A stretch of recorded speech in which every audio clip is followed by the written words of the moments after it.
నాకు ఎటువంటి అభ్యంతరం లేదు సార్. నేను చేసుకోబోయే వ్యక్తి, నేను చచ్చిపోయేదాకా శ్రీకాంత్ కోసమే ఉంటాను, శ్రీకాంత్ కోసమే బ్రతుకుతాను, శ్రీకాంత్ కోసమే చచ్చిపోతాను సార్.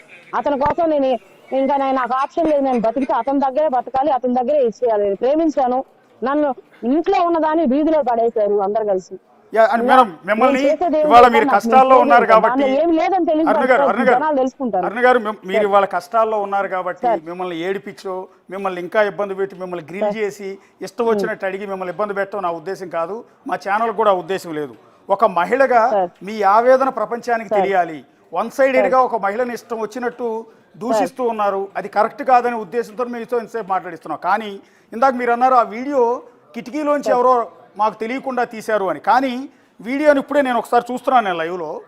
ఆ వీడియో మీకు వెరీ క్లోజ్గా, అంటే మీకు ఎదురుగా ఉన్న బెడ్ మీద నుంచి షూట్ చేస్తున్నారు. షూట్ చేస్తున్న విషయం మీకు శ్రీకాంత్ గారికి అవేర్ ఉంది, అంటే మీకు తెలిసే జరుగుతోంది అన్నట్టుగా ఉంది ఆ వీడియో. ఒకసారి మీరు లైవ్లో ఉంటే ఆ వీడియో ప్లే చేస్తాను, ఒకసారి అందులో తెలియదు సార్ మాకు. మేమైతే ఖచ్చితంగా సార్ మా దగ్గర అప్పుడే టిఫిన్ తీసుకొచ్చారు సార్.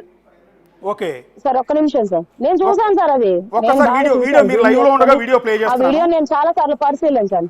ఒకసారి మీరు లైవ్ లో ఉండగానే వీడియో ఒకసారి పీసీఆర్ ప్లే చేయండి.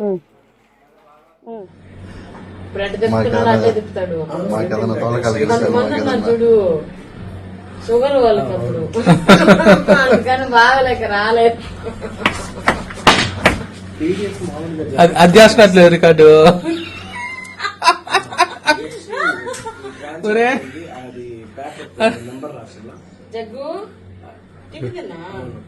తిన్నానాగా వేసుకున్నా మీరిద్దరు చూపించే ప్రేమ తట్టుకోలేక రాలేకపోయాయి మధ్యలో.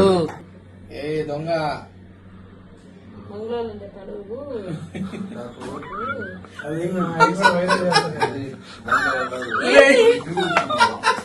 వస్తున్నాయి ఫీలింగ్స్. ఒక్కసారి డైలాగ్ అనక feelings go to out side సరే.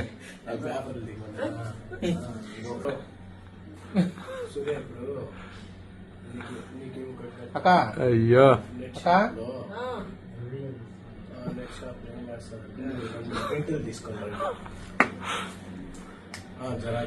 పుష్ప తెలంగాణ ఎట్ట మారిపో.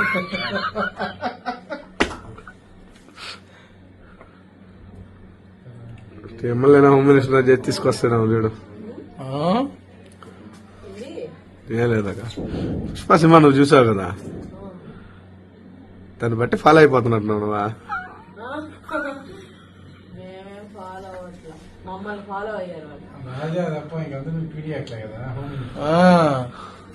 ఒక 6 నెలలు సంవత్సరం ఉండాలి నువ్వు. ఎవరా అరే అరే ఎన్కౌంటర్ అంటే భయపడి గుండెకాయరా ఇదా? అరుణ గారు ఇందులో చాలా క్లియర్ కట్ గా నేను కూడా వీడియో చూస్తున్నాను లైవ్ లో. ఆ 2 క్లిప్పింగ్ 3 క్లిప్పింగ్లు కూడా చూసాం. అందులో మీకు వెరీ క్లోజ్ గా మీ ఎదురుగా కూర్చుని అతను వీడియో తీస్తున్నాడు, మిమ్మల్ని అక్క అంటూ ఉన్నాడు, వస్తున్నాయి ఫీలింగ్స్ అని పుష్ప సినిమాలో పాట పాడమంటున్నాడు. ఎందుకంటే అతను మీ మెడ మీద వాటి మీద మసాజ్ చేస్తున్న నేపథ్యంలో వస్తున్నాయి ఫీలింగ్స్ అని పాట పాడమంటున్నాడు. రెండోది మీ ఇద్దరు ప్రేమ చూస్తే తట్టుకోలేకపోతున్నాను అంటున్నాడు.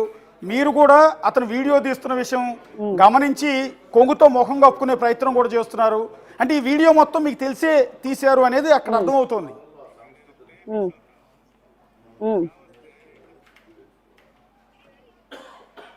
లాస్ట్ లో లేదు సార్, లాస్ట్ లో కొంగు అట్లా నేను పెట్టుకునింది ఏంటంటే వీడియో తీస్తున్నారని మాత్రం అయితే కాదు సార్. మరి అది ఎందుకు అలా పెట్టుకున్నాను అనేది నాకు గుర్తు రావట్లేదు. అతను ఎవరండి మాట్లాడింది అయితే వాస్తవం సార్. అక్కడ అక్క అక్క అంటున్నది ఎవరండి? ఎవరో సార్ విజిటర్స్ ఎవరో. అప్పుడు నాకు టిఫిన్ తీసుకోనో మరి ఎవరో వచ్చారో తెలియదు. ఆ గొంతు నేను మళ్ళీ ఎప్పుడు కూడా వినలేదు. ఒకసారి నేను దాన్ని మళ్ళీ రివీల్ చేసి ఒకసారి మళ్ళీ మీరు జగ్గు అని పిలుస్తున్నారు, రెండోది షుగర్ టాబ్లెట్ వేసుకున్నావా అని కూడా అంటున్నారు. అంటే మీకు బాగా పరిచయం ఉన్న వ్యక్తే అతను. మరి మీకు తెలిసి వీడియో తీసాడా తెలియకుండా వీడియో తీసాడా నేను డిసైడ్ చేయలేదు. నేను మళ్ళీ ఆలోచిస్తాను సార్. మళ్ళీ అంటే జరిగిపోయి డిసెంబర్ లో జరిగింది సార్. అది జరిగిపోయి చాలా కాలం అవుతుంది. నేను ఒకసారి మళ్ళీ కూడా ఆలోచించుకొని మళ్ళీ కూడా ఒకసారి నేను ఆ వీడియోస్ నేను బాగా విని గుర్తు చేసుకొని ఖచ్చితంగా బిగ్ టీవీకి అందుబాటులోకి వస్తాను. అంటే ఆ జగ్గు అనే వ్యక్తి కావాలని మీ మీద, ఆ జగ్గు అనే వ్యక్తి కావాలని వీడియో ఇప్పుడు రిలీజ్ చేసి ఉండొచ్చేమో. అదే అదే దానిలో వీడియోలో ఇప్పుడు మీరు వినిపించిన దాని ప్రకారం అదే అంటున్నాడు కదా, పెళ్ళాం దగ్గర ఏదో పుష్ప కూడా ఇదైపోయారు అనేసి. మళ్ళీ మరి పెళ్ళాం అనే అతను వీడియోలు తీయాల్సి ఎందుకు వచ్చిందో నాకు అంటే నా వ్యక్తిగత జీవితం అతను టార్గెట్ చేశాడు అనేది కూడా నేను క్లారిటీ తీసుకొని ఏ ఛానల్ కాకుండా నేను బిగ్ టీవీనే కాంటాక్ట్ అవుతాను సార్. ఏకంగా మిమ్మల్ని అక్క అక్క అంటూనే మీరు మీ పర్సనల్ వీడియోని షూట్ చేస్తున్నాడు అతను. కాంటాక్ట్ అవుతాను సార్ ఖచ్చితంగా. దీని మీద మీకు క్లారిటీ నేను ఇస్తాను, నేను ఖచ్చితంగా ఇస్తాను. ఈ రోజు ఈవినింగ్ అని రేపు మార్నింగ్ అని నేను దీని మీద క్లారిటీ ఖచ్చితంగా కనుక్కుంటాను, నేను కూడా కనుక్కుంటాను. ఎందుకు మళ్ళీ ఒకసారి ఆలోచిస్తాను సార్. ఈ వీడియో బయటకు వచ్చిన తర్వాత బహుశా మీ ఫ్యామిలీ మెంబర్స్ కానీ, మీకు చిన్న బాబున్నాడు పాపం, అన్యం పుణ్యం తెలియని చిన్న పసిబిడ్డ పాపం, అతని దృష్టికి వెళ్తే నిజంగా చాలా బాధపడే పరిస్థితి ఉంటుంది. రెండోది అతనికి సమాధానం చెప్పుకోవాల్సిన పరిస్థితి ఉంటుంది. మీ ఫ్యామిలీ మెంబర్స్ అందరూ ముందు కూడా మీరు కొంత తలదించుకోవాల్సిన పరిస్థితి ఉండే ఉంటుంది కదా నిన్న వీడియో బయటకు వచ్చినప్పటి నుంచి. మా మదర్ కి 2 లంగ్స్ ప్రాబ్లమ్ సార్, ఆవిడ చాలా డిప్రెషన్ లోకి వెళ్ళిపోయింది. శ్రీకాంత్ వాళ్ళ మదర్ కూడా ఈ వీడియో బయటకు వచ్చింది అనేసి చాలా డిప్రెషన్ లోకి వెళ్ళింది సార్. ఇక్కడ మా చెల్లెలు, నాకు ఒక చెల్లి సార్, పెళ్లి కాలేదు ఇంకా. ఆ అమ్మాయి కూడా అక్క నా భవిష్యత్తు ఏందక్క, ఇలాంటి వీడియోలు ఎవరో ఇలా కావాలని చేసేసారని ఆ అమ్మాయి కూడా బాధల్లో ఉంది సార్. ఒక చిన్నవాడైనా సరే నా కొడుకు మాత్రమే నాకు ధైర్యం చెప్తున్నాడు సార్. కాదు నేనున్నాను, కావాలని నేను స్కూల్ అయినా మానేస్తాను, నువ్వు ధైర్యంగా ఎదుర్కోమని చెప్పి నా కొడుకు మాత్రమే నాకు ధైర్యం చెప్తున్నాడు సార్. చివరిగా ఒక మాట మేడం, మీరు దిశ యాప్కి ప్రచారకర్తగా పనిచేశారా 2019, 2024 మధ్యలో? సార్ దిశ యాప్ కాదండి, నేను దిశ ఫౌండేషన్ అని చెప్పి ఒక ఫౌండేషన్ స్టార్ట్ చేశాను, స్వచ్ఛంద సంస్థ సార్. దానిలో ఉన్న దాని ప్రకారం ఏదైనా మహిళా సమస్యలు ఏదైనా ఎక్కడన్నా అన్యాయాలు జరిగి మీడియా ద్వారా బయటకు వస్తే, నాకు పర్సనల్ ఇంట్రెస్ట్ నేను తెలుసుకున్నది ఏం లేదండి, మీడియా ద్వారా బయటకు వచ్చి మీడియా ద్వారా ఇదైతే దాన్ని అధికారులు పట్టించుకోకపోతే దాని మీద ప్రశ్నించేదాన్ని, పోరాటాలు చేసేదాన్ని. కావాలంటే మీరు చూడండి, నా ఫేస్బుక్ లో ఉన్నాయి, నేను చేసినటువంటి ప్రోగ్రామ్స్ కూడా నా ఫేస్బుక్ లో ఉన్నాయి, అట్లాంటివి చేసేదాన్ని అండి. దాని ప్రకారమే ఇక్కడ నెల్లూరు జిల్లాలో దిశ పోలీస్ స్టేషన్ కి అప్పుడు ఒక కౌన్సిలింగ్ కమిటీ ఒకటి వేస్తుంటే, అప్పట్లో ఉండే దిశ డిఎస్పీ సురేష్ బాబు గారు యాక్టివ్ గా ఉండే ఎన్జిఓ ఎవరని ఎంక్వైరీ చేసి నన్ను వేశారండి.